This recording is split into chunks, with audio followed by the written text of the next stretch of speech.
The benefit of me being here is that I actually could put together a little presentation. So I might just share my screen and see if I can make, oh, it says that you've disabled participant screen sharing. Okay, great. Let's not worry about that. I'll just read off my slides. Yeah, and click multiple participants can share simultaneously. And then she should be able to. You're welcome to give it a go now. Yep, here you go. Thank you. Okay. And then I'll need to make that into a slideshow. How's that? Great, that's fantastic. Okay, so a few of the common myths that people have around gut health. So the first one is food sensitivity tests. So some of you may have heard of these, or you may have had one yourself, where someone will have some issues with their gut and they'll go and do a sensitivity test, and it might come up with all these foods that they then need to exclude from their diet. And so these can take the form of a blood test. Sometimes they take the form of an elimination diet, and they'll give you some information about which foods are causing sensitivity. So then what often happens is that someone will cut out those foods and then feel better. But what is often happening here is that there is something else that's causing the sensitivity in the first place. And so taking out those foods will help, but the reason that it's showing up those particular foods is often because those are the foods that the person is having regularly. And so once you start eating other foods regularly, because you've taken out those first foods, then you start reacting to those other foods that you've added in their place. And that can then cause the same problems coming back again. Does that make sense? Yeah. And I'll talk about solutions on the next slide. So I might just go through some of the myths first. The second myth, not really a myth, but I guess around irritable bowel syndrome. So I guess the myth is that it's a disease or it's a condition in itself. But irritable bowel syndrome is actually just a blanket kind of diagnosis for, we don't know what's wrong with your gut, but you're having some issues, and so that's what they call it. So it could be any number of causes, the reasons why people are having problems with their gut. IBS in itself isn't a particular disease or condition. The next one is SIBO. I'm not sure if you've heard of that one, but that stands for small intestinal bacterial overgrowth. Again, it's likely the symptom and not the cause of the gut problems. And so a lot of people will be told to take out certain foods, stop eating certain foods, only eat other foods, but without dealing with the actual root cause of the problem, the SIBO keeps continuing. Can I just check in, Leanne? I just want to check, can everybody hear okay? Mm-hmm. Happy with that? Could you turn up a little bit? And we have just got one onliner coming. Are you happy for me to pop her in now? Yeah, of course. Cool. I'll just welcome her.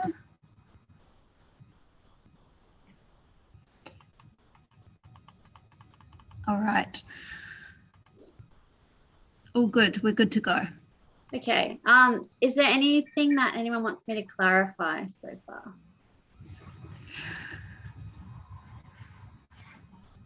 So far, so good. Okay.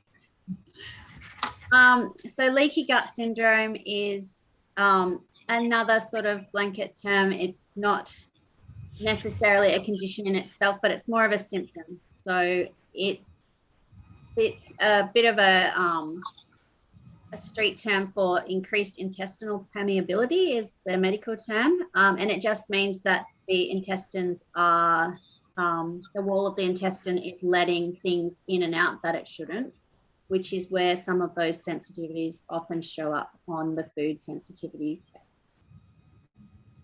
Bloating, I know bloating is something that a lot of people worry about. A lot of people experience bloating. The myth there is that bloating is abnormal. So there, to some extent, some bloating is normal. It's part of the natural hormonal cycle. Obviously, if the bloating is painful or if it's extreme, then that can be problematic for people. But there is a myth that everyone should have a flat tummy all the time, which is not true. And then there's a lot of misinformation or misunderstandings around fiber, the different types of fiber, which foods contain fiber and which don't. Okay. Any other myths that anyone wants to add in that they haven't thought of? Let me check in with the crew if we missed anything. I don't think it's possibly a myth. I'll wait till next. Do you want to share it? Oh, just anxiety being a gut issue. Good question. Yeah. So there is a question that's coming up, but might be something you're going to speak to in a moment. Anxiety. So that's something that comes up around gut health. Yeah. So absolutely, stress or anxiety is number one for the gut. And this is absolutely not to say it's all in your head. It's not a real condition, but what it means is that the gut and the brain are connected by the vagus nerve. So there's a really big nerve that runs down the center of our bodies, connects most of the organs to the brain. And that nerve sends information from the brain to the organs, and then actually 80% of the nerve sends information from the organs to the brain. So there is a really strong link between the gut and the brain. And you'll notice when you're feeling stressed, you might feel that sensation in your gut. Sadness, anger, some of those emotions will show up in your gut as well. And that's all real physical feelings that are coming from those emotions. The other connection between the gut and the brain is hormones and different neurotransmitters as well. So serotonin is actually made in the gut. So when we say stress affects the gut, we mean in all sorts of different ways. One of them is that when we're stressed, the gut doesn't make as much serotonin. So their process gets interrupted. It makes something called quinolinic acid instead. And that actually contributes to leaky gut syndrome by causing the lining of the gut to get irritated and let more of those things in and out that shouldn't. The body then reacts more to those things. There's a lot of the immune system is in the gut as well. So when stress is in a big factor in someone's life, then that will affect your immune responses as well. So working on stress is one of the main ways to deal with gut problems. And obviously that's much easier said than done, but it's not just about the huge things. So it's not about eliminating stress from your life. It's thinking about how and where and when you're eating, and can you reduce the stress around those individual meals in any way. So it may be just about making sure that you leave yourself a little bit more time in the morning to sit down, have your breakfast. It may be stepping away from your desk for lunch and sitting in the sun for 5 minutes. It may be even just taking 3 deep breaths, if that's the best that you can do in your situation. Taking 3 deep breaths before you start eating, trying to focus on the enjoyment that you're getting from that food, eating mindfully, focusing on the food, and also doing it really well and eating slowly is also really important. So all these things can help with digestion, particularly if you're chewing your food well. That's reducing the amount of work that the gut has to do and makes digestion easier. That can actually have a huge effect on symptoms like burping or indigestion, heartburn, and just taking a little bit more time to eat can really have a big difference. You'd be surprised at the amount of difference it can make. Any questions or clarification around that? Does that answer your question? You got something else? We've got something coming. Yeah, yes, but I just wondered if perhaps there is any, this is maybe you want to do heat in the stomach. If there is anything around that. It's not a myth, it's not a solution, but I'm just wondering where that hasn't, because often impact on it. Pardon? If it has like an impact. Do you mean like or where that might arise from. So, yeah, someone described to me like a heat in their stomach. So, you know, the bloating, the burping and pain, but then, yeah, this sort of so heat. as a symptom perhaps of something going on? Yeah, Okay. definitely not as a solution. So Susan's just asking about, it's not specifically around solutions here as such, but asking about if heat in the gut is a symptom or if that might mean something or relate to something. Yeah, like a heartburn up the top or more of a heat down low? Deeper, so down lower. Yeah, okay. That's not something that I hear very often from people, but it's all interconnected, right? So if that's something that's happening for you that's uncomfortable or unpleasant, then still working on reducing stress, eating slower, managing all of these other steps that we're going to talk about, see how that works. And if not, then it might be worth having a chat to a GP or a dietitian to see if you can get to the bottom of it. Cool. Anything else? Cool. All right, let's keep going, Leanne. Thank you. Okay. So the next thing would be to look at, are you eating enough? So remembering that the gut is made up, it's a long tube made up of muscles. So if someone is not eating enough or not eating regularly enough, then those muscles get tired.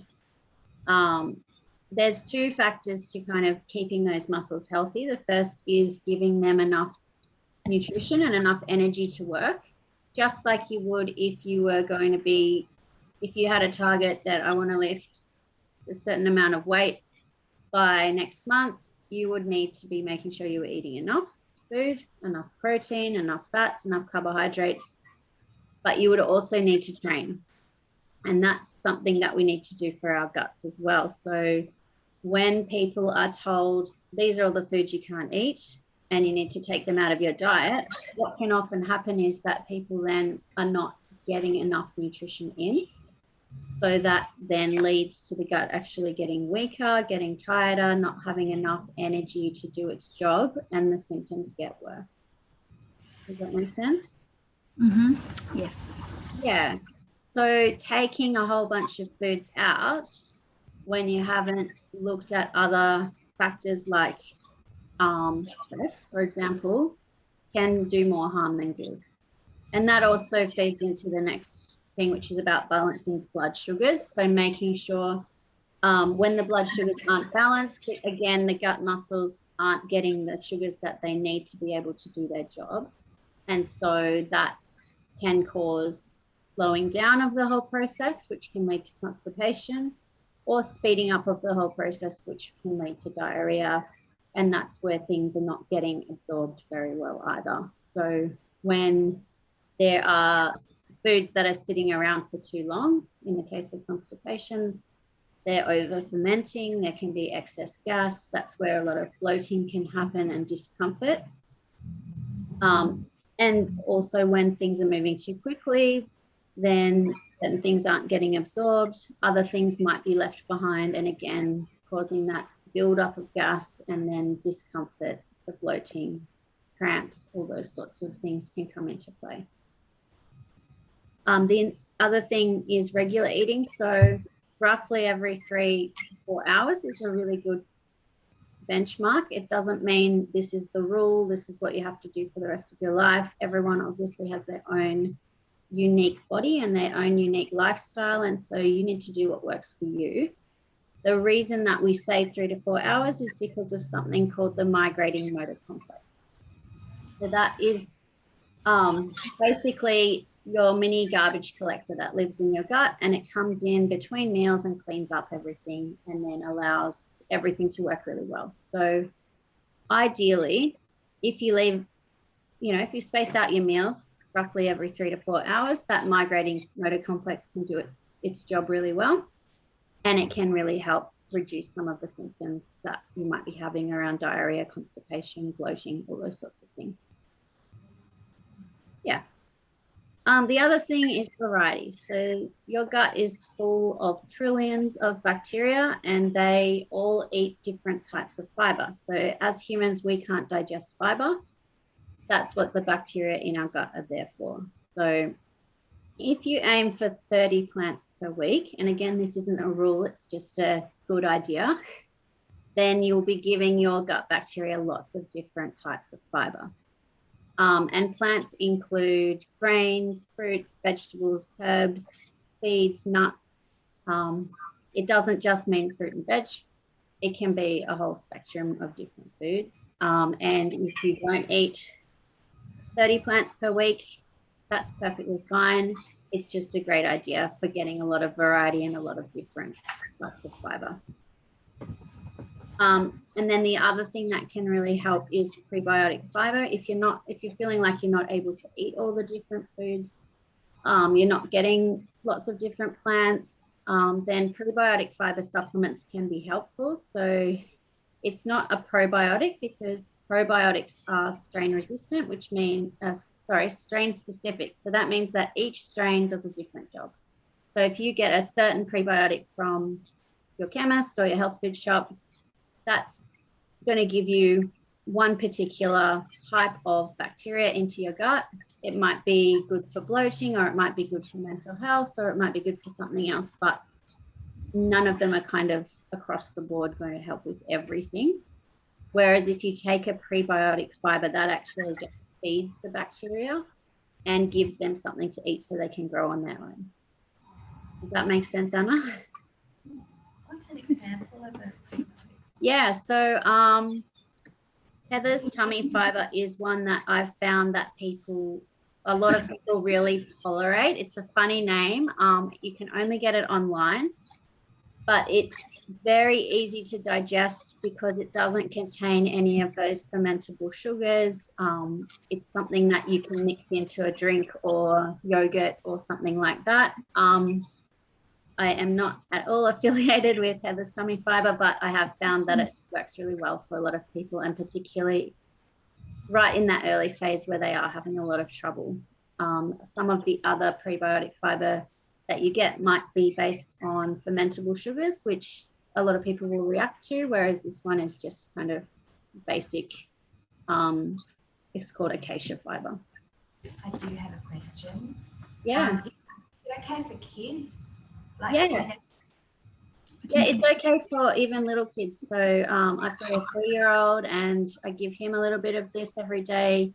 When I've got it, I've run out. I need to buy some more actually. But this is kind of for everyone, this particular fiber supplement.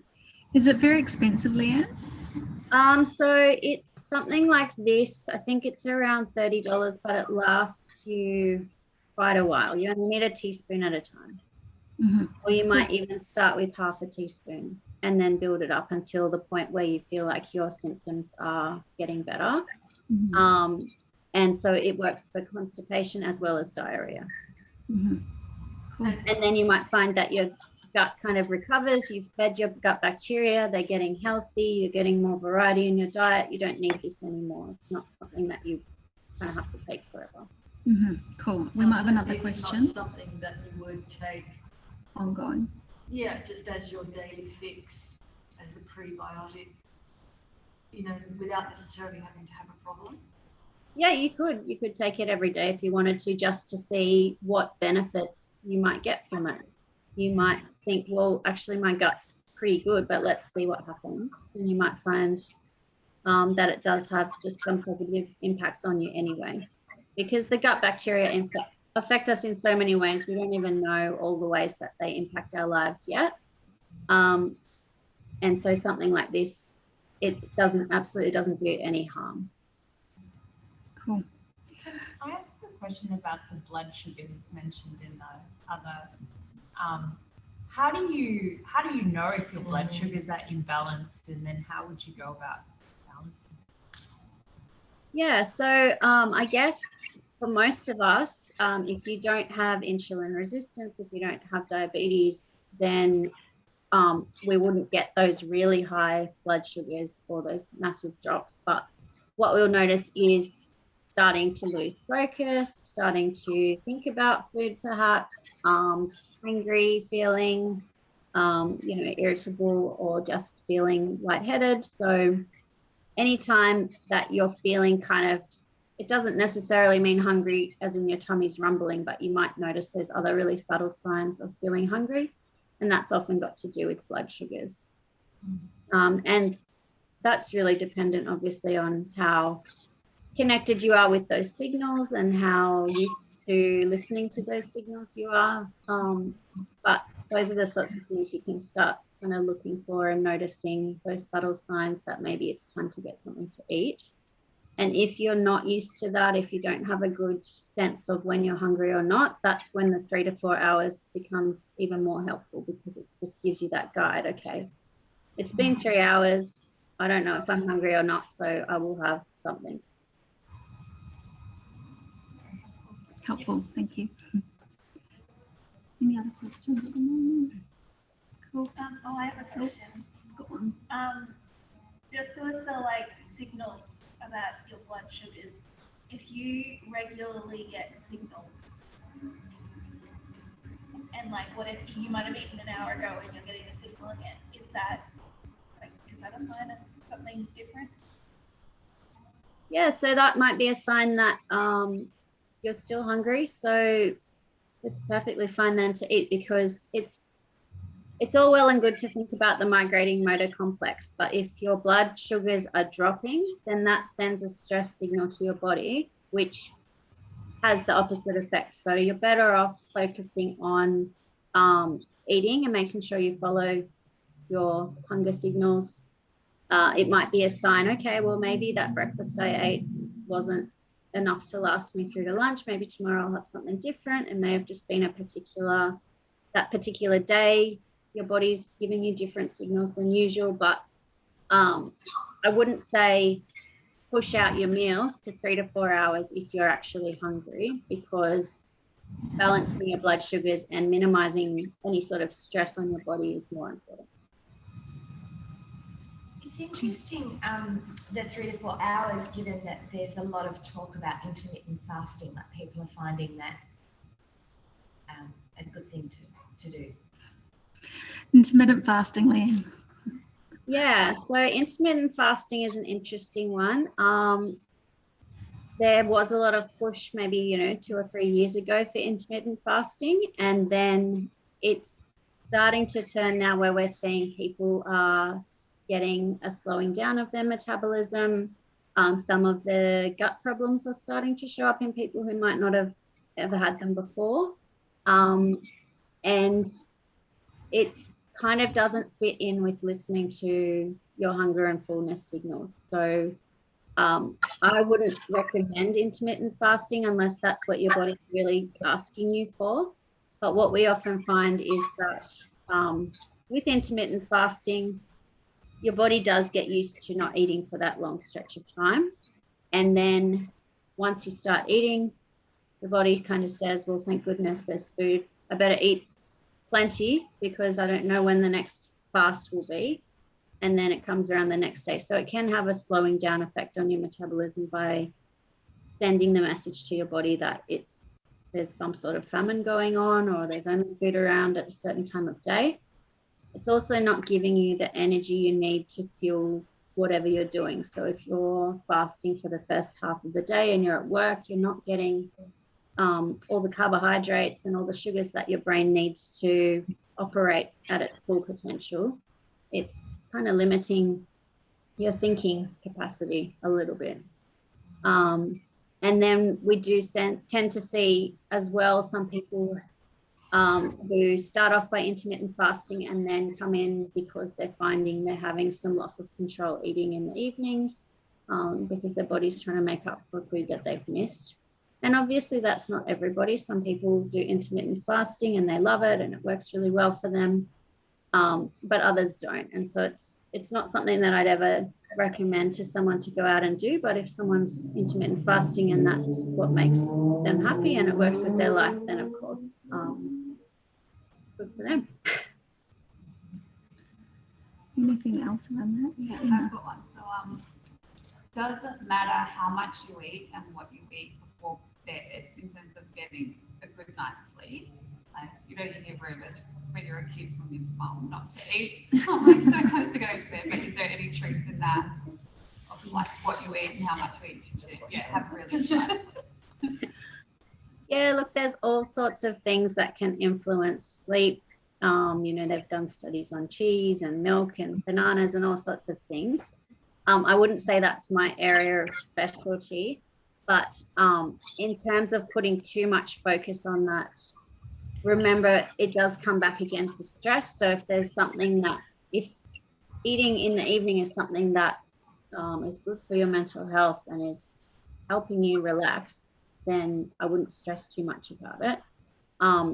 What's more important is, are you getting enough energy during the day? So are you eating a lot at night because you're not eating enough during the day? And if so, could you reshuffle things a little bit so that you're able to function at your full potential during the day?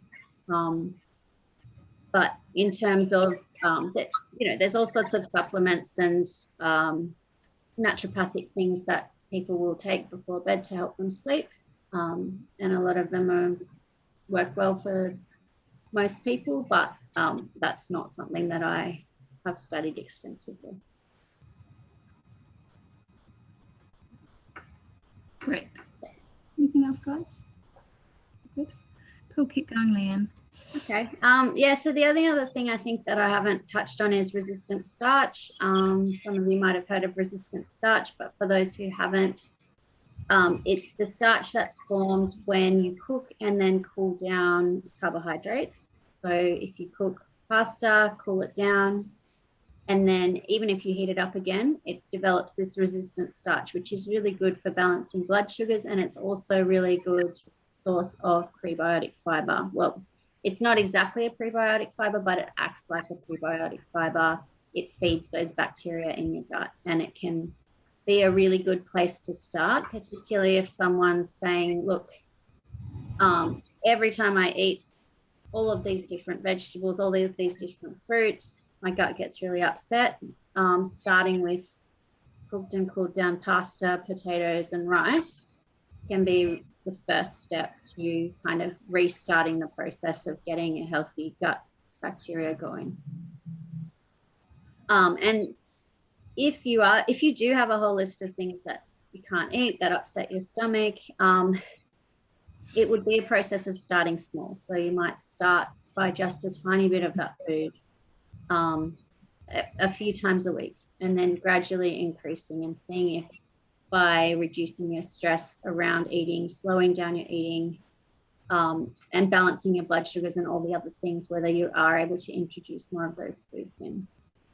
Particularly for people who have a history of eating disorders or are currently working with an eating disorder, there do tend to be a lot of gut problems that come up because the process of restricting or erratic eating can interrupt those gut muscles from doing their job efficiently, can cause the gut muscles to slow right down. So when we're reintroducing foods and reintroducing eating and all those sorts of things, we try and do it as gradually as possible while also trying to get nutrition into the person as well.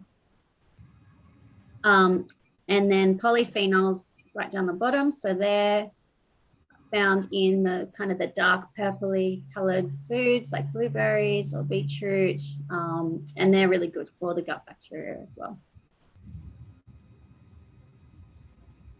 Yeah. Any more questions?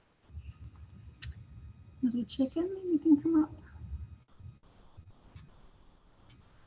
Susan, you've got something. Oh, I do, but I'm going to wait. Is there more? Is there more?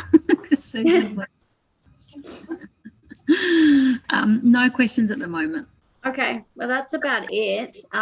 Does anyone have any particular things that they're going through that they wanted to ask about? Or you're welcome to email me. You can get my email from Anna if you wanted to ask about your particular situation, if there's something I haven't covered. Mm-hmm. Yeah. Let me check in with the group. Did you want to share anything? Yeah, I've got a question. So is gluten intolerance and the joint inflammation that can come from that, is that a myth or is that real? Or is that in my head? This is maybe veering a little bit off gut as such, but still a great question. Oh, So it's gut because it's associated with leaky gut is what they leaky term it gut. as. Okay, cool. Did you hear that? Yeah, so gluten intolerance and leaky gut. Yeah. Yes. So Joint inflammation? with gluten, if you're intolerant to gluten, it means you have celiac disease. So that's a diagnosable disease. It's done by doing some blood tests, maybe a biopsy of the gut. And that means that you cannot eat any gluten for the rest of your life, basically, because it causes a lot of inflammation, it causes a lot of problems, and it is associated with risks of developing further problems with your bowels down the track. What's different to that is the intolerance that someone might have from eating wheat, and that's often not to do with gluten itself. It's often to do with the fructans, which is the type of sugars in wheat, and those are also present in different types of fruits and vegetables. So if you've ever heard of the FODMAP diet, that is a elimination diet that kind of looks at which of the fermentable sugars that can be found in food are causing problems for me. Again, that's not something that I'd leap into until we look at other things like stress first, but it can be helpful. And the thing about FODMAPs is if you sort of avoid or minimize some of those foods that have the fermentable sugars, they will have an impact on the symptoms, whether or not that's the actual cause of the problem. Even if it's just a symptom, just toning those down a little bit can help reduce some of the symptoms while someone works out what the real problem is or what's causing their problems. And then for a lot of people, they might find, okay, well, I've identified that these are the foods that set me off. So maybe it's onions and garlic, or maybe it's lactose, or maybe it's, wheat. And then they're going to work out how much of that food can I fit into my life without it causing a problem. So it's dose dependent, and you can get away with having a little bit regularly, or you could get away with having like a bigger amount as a once off. But that's different to celiac disease, where you can't really get away with any of it. Does that answer the question?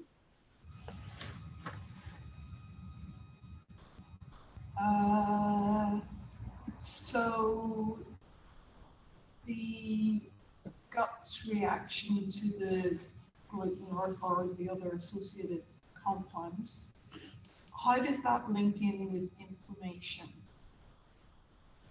Yeah, so if someone has a reaction to gluten within celiac disease, it's their immune system is identifying gluten as a foreign body and having a big reaction, basically.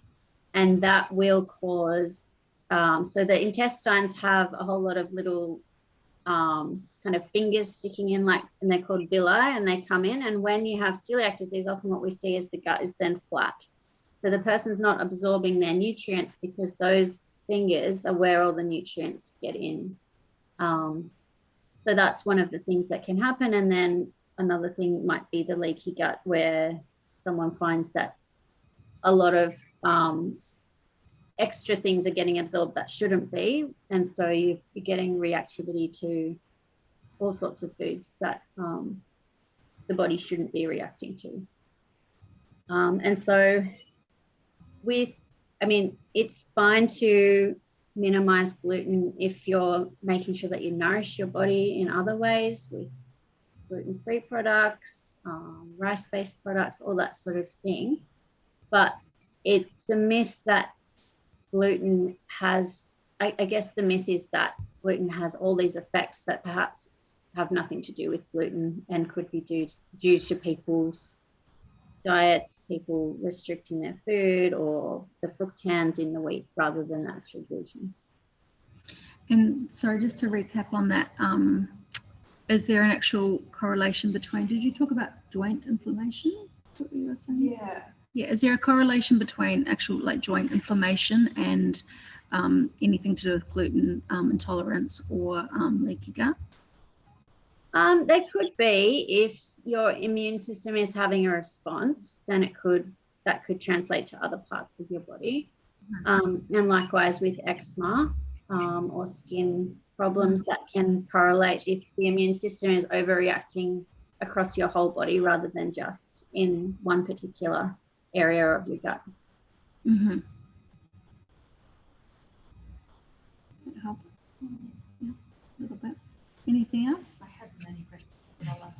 Come on, we want to hear. It's really helpful. Your questions are helpful. Hormonal impact on gut and absorption and whatever. I mean, that's a big one. The Hormones. fluctuations for women and the impact that might have on their desire to eat food, their ability to absorb well, and the change of diet as you get older, and what you like to eat, don't like to eat, shouldn't do. Big topic. Yeah, so absolutely hormones in the gut are linked. Exactly which hormones and in what ways, that's not something I have expertise in, but definitely you will notice at different points in someone's life or at different points in their cycle. That's where some of the bloating might come in. That's actually quite normal because it's normal to bloat in the lead up to a period, for example.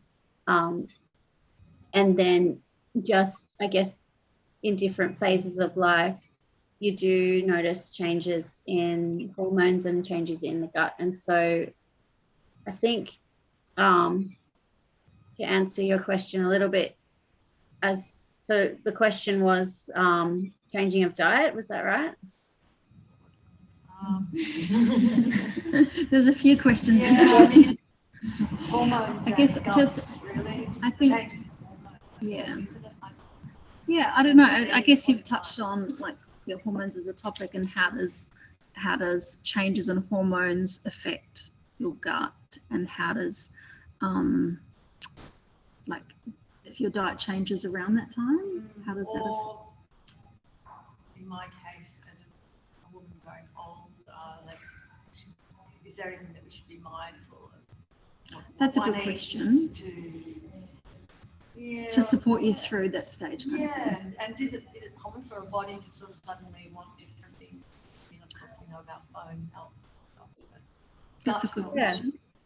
Yeah, absolutely. So, I mean, if you look at someone who's pregnant, then absolutely they'll be feeling like eating different foods to foods that they might normally eat, and that does have a strong link to hormones. And same as you age and your hormone profile changes, then that can have an impact on the different foods that you like to eat as well.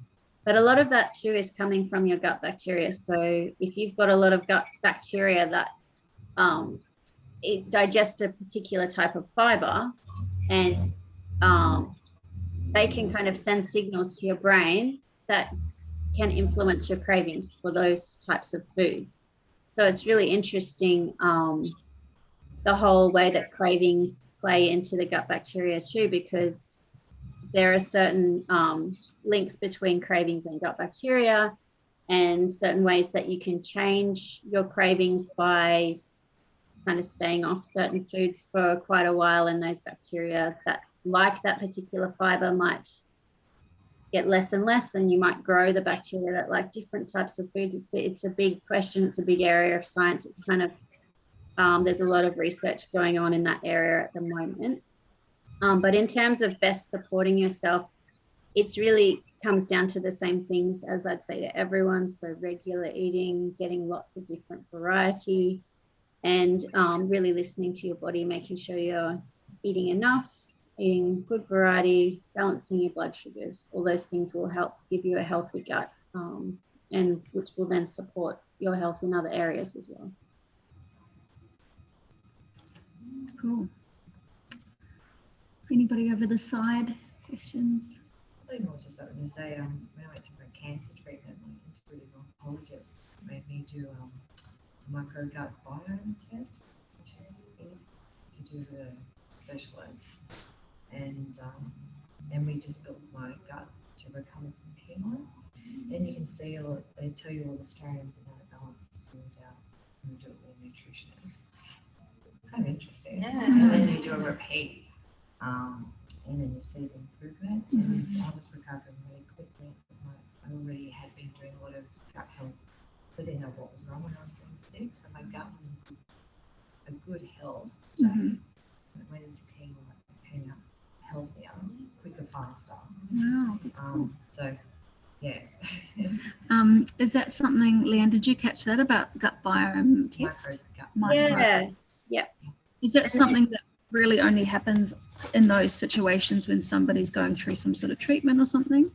Yeah, it's really new science. So they're doing a lot of research studies at the moment to try and work out what does a healthy gut biome look like, because everybody's gut biome is going to be different. And so at the moment, a lot of universities are trying to do studies to see, well, if these particular people appear, have a lot of markers of health, and these are the strains in their gut, is that correlated? Do they have the same strains? Do they have different strains to these people over here whose health is not good?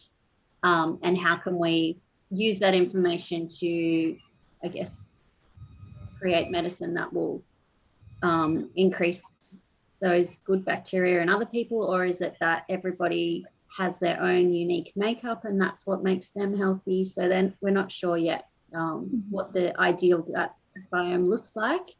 But there's certainly a lot of research going on in that area to try and see if there are things that we can do to help gut health improve. And I don't know if you've heard of stool samples and stool transplants. Some people are actually getting other people's poo put into their gut to try and cultivate some of those gut microbiome into themselves. So, wow, that is great. Yeah. Thanks for sharing that. Anything else to share, or it doesn't have to be a question? Anything else you'd like to share? I have like a random question that's barely a question. It's more like a random topic. Like, what's the deal with gas? Where does it come from? Yeah. So so that's an interesting one. And if you look at carnivores, so creatures that only eat meat, they tend not to really have gas at all. So gas comes from the breaking down of plant material, and that's created by the gut bacteria. So it's a byproduct of the gut bacteria eating those plant materials in our gut. The main gases that get formed are the methane, sometimes sulfuric gases as well. And that's what causes that painful bloating when things are moving too slowly often, or sometimes when things are moving too quickly and certain things just get left behind. And particularly in small intestinal bacterial overgrowth, or SIBO, you'll see a lot of gas coming from that as well.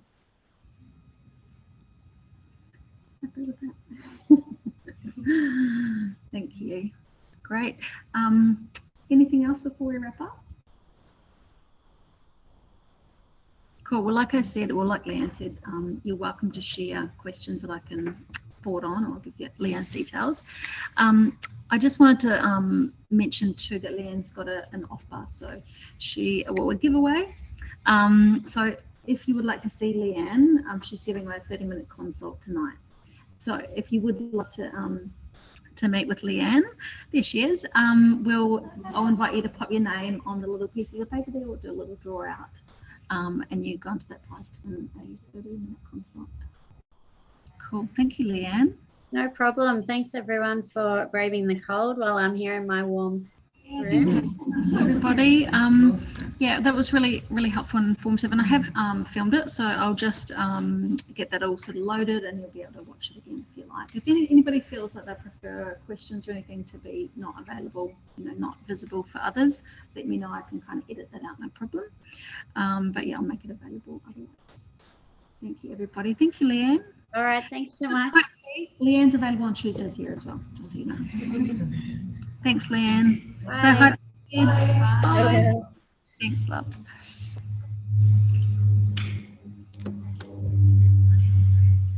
Bye, Amy.